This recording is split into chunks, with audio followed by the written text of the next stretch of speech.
এই ভাই এবং তার স্ত্রী অফিসে যাচ্ছিল, বাবা পিছন থেকে ডাক দিল, বাবা আবির। আর তখন ছেলে বলল, বাবা আজ সময় নাই, অন্য সময় কথা বলবো। আর এই কথা বলে তখন তারা স্বামী স্ত্রী তাড়াতাড়ি করে চলে গেল। আর তখন বাবা বসে পড়লো আর মন খারাপ করলো, সে বই পড়ছিল বাবা। আর তখন বই পড়া শেষ হয়ে গেলে বাবা তখন পাকঘরে চা বানাচ্ছিল।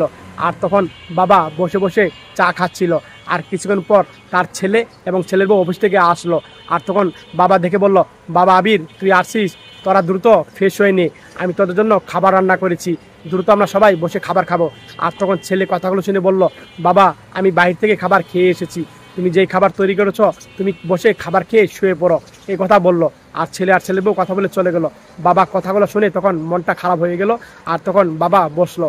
আর তখন পরের দিন যখন সকাল হয়ে গেল, আর তখন বাবা ছেলের কাছে গেল। আর তখন ছেলেকে বললো, বাবা আবির। আর তখন ছেলে কাজ করছিল, বল বাবা তোরা কি অফিসে যাবি আজকে? আর তখন ছেলে বললো, হ্যাঁ বাবা।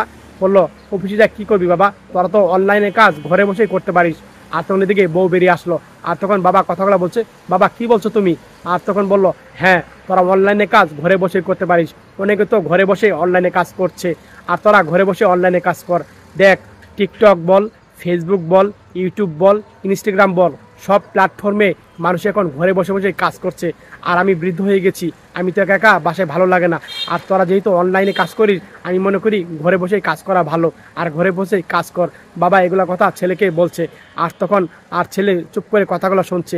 এই ভিডিওটা দেখে যদি আপনাদের ভালো লেগে থাকে, মন থেকে শেয়ার করে দিয়েন, মন থেকে শেয়ার করে সবাইকে দেখা সহ্য করে দেন, সবাই বেশি বেশি করে।